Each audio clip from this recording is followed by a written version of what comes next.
Hi guys, and welcome to my channel, Changing Phases Tarot. I'm so happy to have you here with me today. Now, today's reading is a special reading for the full moon that is happening on September 2nd. So, depending on where you are, here in the UK, it's going to be happening on Wednesday, September 2nd at 6:25 in the morning. This is the full corn moon.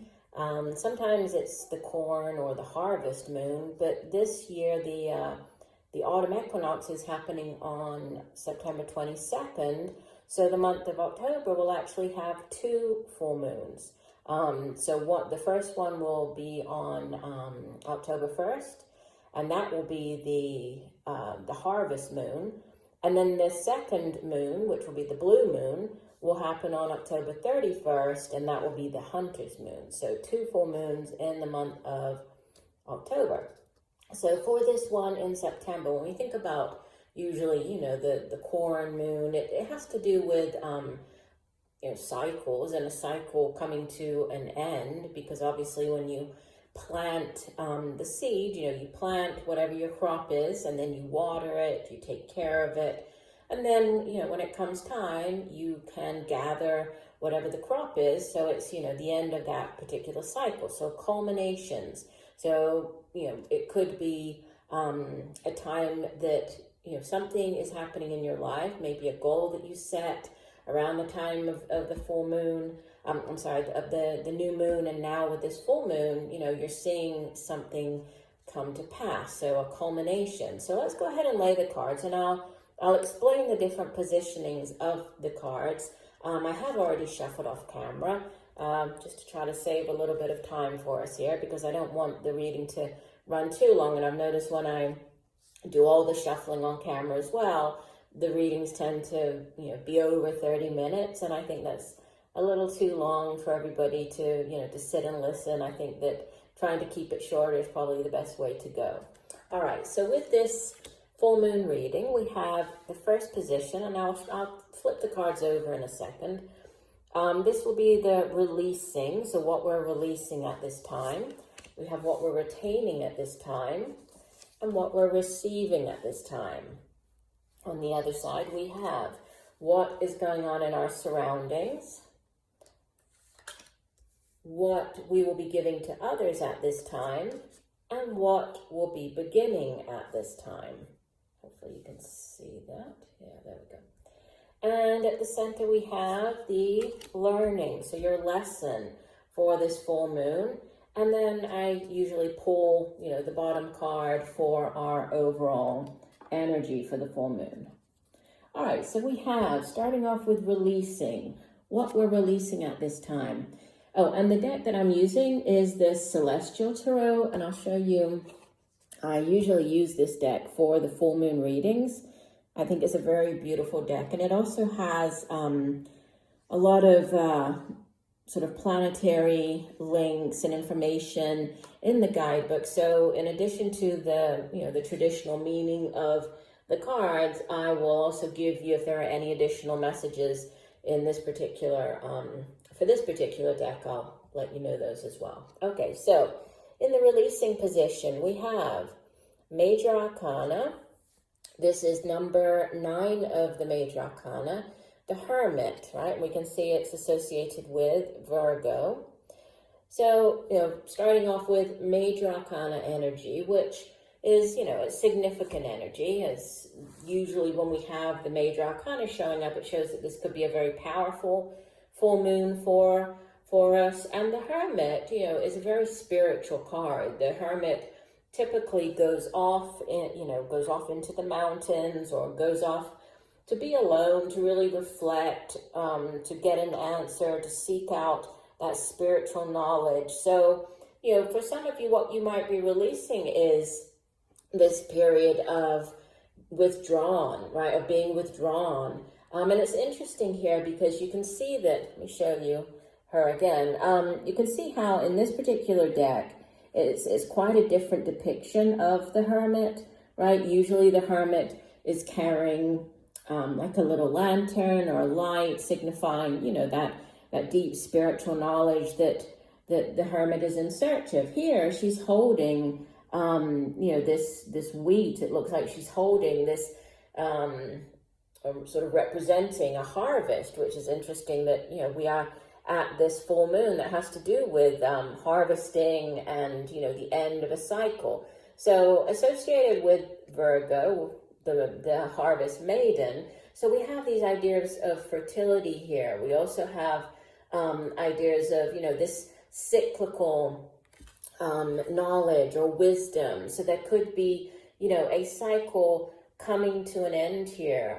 You've spent a lot of time, maybe you've been thinking about your own path, and if you're on the right path, and is it time for this particular cycle to come to an end, and you're releasing it now, right? This could be you are now moving into whatever this new cycle is, and you've gone through this period of reflection, and now you're ready to, to sort of give up this reflection period and move into a new period. You have what you're retaining. We have another major arcana. This is number 8 of the major arcana, strength, and this is associated with the sign of Leo. You could also, going back here, you might be getting out of some type of relationship, whether this is, a relationship, sort of romantic one, or a business or work relationship here with a Virgo, somebody from the sign of Virgo, holding on to somebody that you're keeping close to you, who might be helping you or influencing you at this time, could be the sign of Leo with the strength card showing up. But strength speaks of, that deep inner strength, having that inner passion and determination for getting something done, right? For sticking with it, for having that inner fortitude. And this is what you're holding on to. So possibly this new cycle could require this great internal, this inner strength that you're displaying here, or that you're drawing on as you move into this new cycle. What you have as your receiving energy, you have another major arcana. This is 3 for 3 so far. So it could be a very powerful full moon for many of us, right? This is the moon card, so major arcana number 18, and it's associated with Pisces. And we can see this, the intertwining sort of fishes here at the middle, right, representing the sign of Pisces. It's also, it looks like the infinity sign, right, the way that they are linked together there, or the yin-yang or infinity. So with the moon, we usually think of the moon as it could be a time that if you're receiving this could be a time where you're receiving clarity on something, because usually the moon, a little bit different than the sun, which comes in to shine its light, to really bring things to light. The moon oftentimes can cloud the way that we see something, or cloud maybe our judgment. And so, there might be hidden things that we are discovering around this time, things that we haven't maybe noticed, or, maybe we have thought about it, but haven't, for whatever reason, it hasn't kind of come to the surface yet. This could be also a good time for you to listen to your dreams, pay attention to any messages that come through in your dreams, keep a dream journal. Can even be just a piece of paper and a pen next to the bed. When you wake up in the morning, write down if there are any important thoughts that come into your mind, or, you just remember the dream that you just had, write it down. You might be receiving messages that way. And this card does speak of receiving, so what's coming into your life. In the 4th position, we have the surroundings. So what is going on in the world around you, right, in your surrounding energy. And you have the 7 of Wands, which, the suit of Wands is fire energy, and it typically deals with things that can be the work that we do, projects that we're involved in, and then it's also our own drive and ambition and determination for the things that we do. The 7 of Wands can sometimes be you needing to stand your ground, so, sort of defending, whether this is your point of view, defending maybe the way that you are approaching a particular job or task or project, right? And this is what's going on around you. So there could be somebody in your environment, could be a fire sign, right? Leo, Sagittarius, or Aries. But, you know, this could be somebody around you who feels like they're needing to defend themselves or, you know, their actions, or this could be you, right? You needing to defend yourself, or why you're choosing to go a different way. If you are ending a path and you're starting off on this new cycle, you know, why is it that you're doing that? So you're needing to sort of explain yourself and stand your ground with the Seven of Wands. So it can have to do with conflict and struggle, but one thing to remember is that, you know, this usually represents you coming out on top after some type of struggle, right? So it's you being victorious, because even though you might be caught slightly off guard, you have the upper hand here. So it's defending yourself, slight conflict, but you know, ultimately coming out ahead. What you're going to be giving to others at this time, oh, beautiful, you're giving the Ten of Cups. Such a beautiful energy. And this obviously is water energy. And it's interesting the way it's depicted on this card. You see we have all three water signs depicted here, right? So we have Cancer, Pisces, Scorpio. And, you know, tens in the tarot are endings. They're endings of cycles, culmination. So this is like, you know, you've gone from the Ace of Cups all the way through to the 10. So this is emotional fulfillment and joy. This is the happily ever after card. You know, think of the suit of water itself. What does it deal with? Emotions, feelings, relationships. And with this being, you know, sort of the ultimate in that, this is you giving this to others with this giving card. So you could be giving great joy, great happiness to others. This could have to do with whatever this new idea or new project, new cycle, whatever it might be in your life.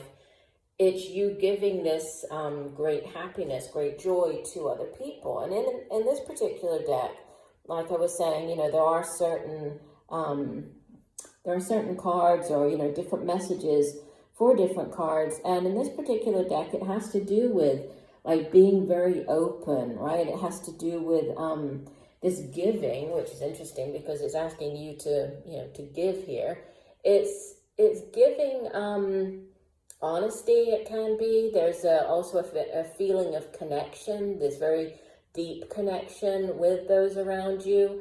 There could also be, you know, we have this beautiful fountain in the middle, and so, you know, it sort of shows this overflowing. This could be a celebration, this overflowing of emotions, right, of great happiness.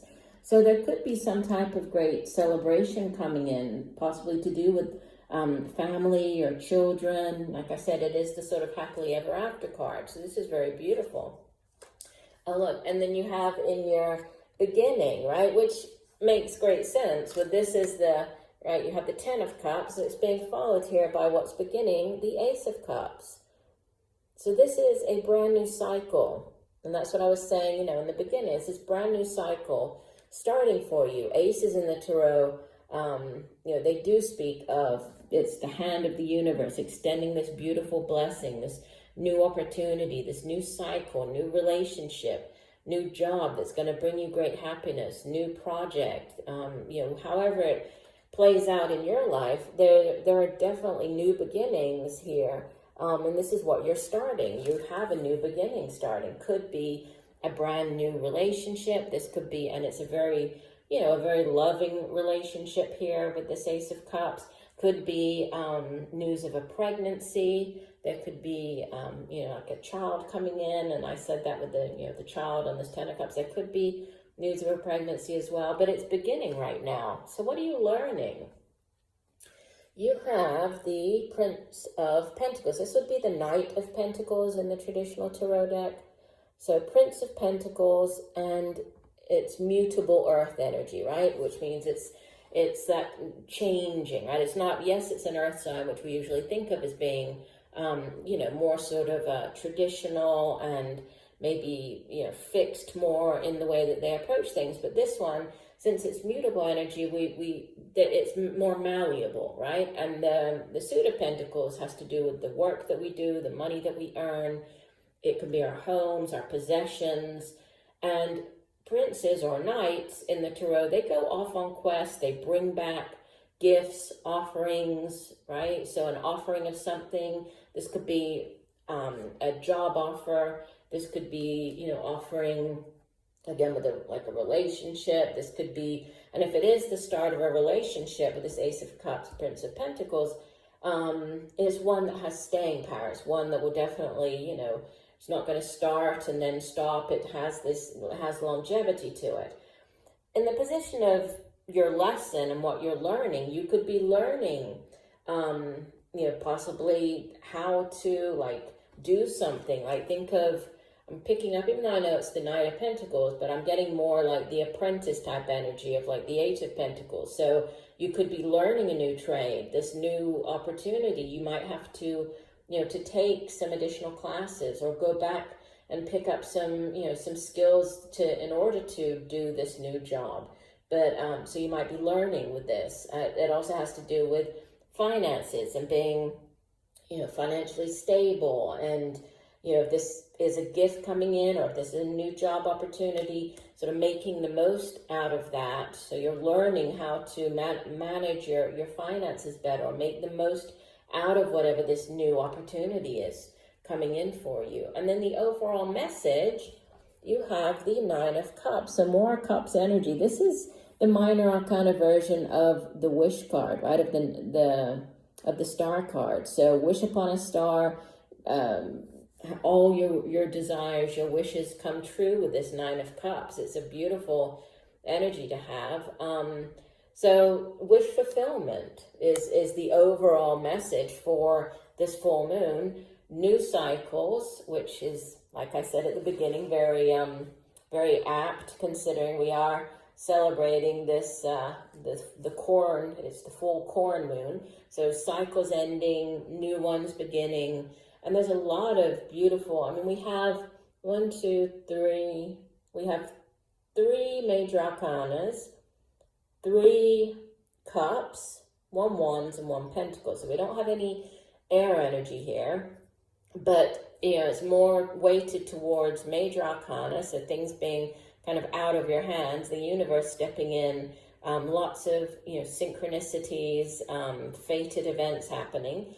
And then with the 3 cups as well, the 3 of cups, or the number 3, yes, it can be, partnering up with others. This could be celebrations. So expansion, and the tarot 3s are expansive energy as well, right? So things growing, things that you've put a lot of time and effort into, really growing at this time for you. A lot of change, but expansion, which if this is pregnancy, that also makes sense. For some people, this could be, wish fulfillment with the news of this pregnancy. If you've been trying to get pregnant for a while, obviously this isn't going to be everybody, I know that, but for some people, this could be the wish fulfillment. So it's not just with the Nine of Cups. It's not just about, having that wish. It's about really believing that it's going to happen, right? It's setting our intentions, putting them out into the universe, and then believing that it will come true. So, this is a very beautiful energy to have for the overall energy, this Nine of Cups. So wish fulfillment, right? And I was just going to say there was something else. Well, in this particular deck, actually, I was going to say the Nine of Cups. Yes, it is the same meaning as the traditional, tarot has the Nine of Cups. But in this deck, it also speaks of a period of emotional fulfillment, of great satisfaction, of the past has finally been lifted, emotionally. So if you've been through this difficult period, which we had this, taking the time out, this could have been you reflecting on everything. This card comes in to say that, this weight has been lifted now. So this weight of the past has been lifted, giving way to a brand new, beautiful cycle here. So looks like a wonderful full moon. So I do hope that the messages have helped you. I thank you for joining me today. I look forward to reading for you again. And just know that I'm sending you much peace, love, and light. Bye for now.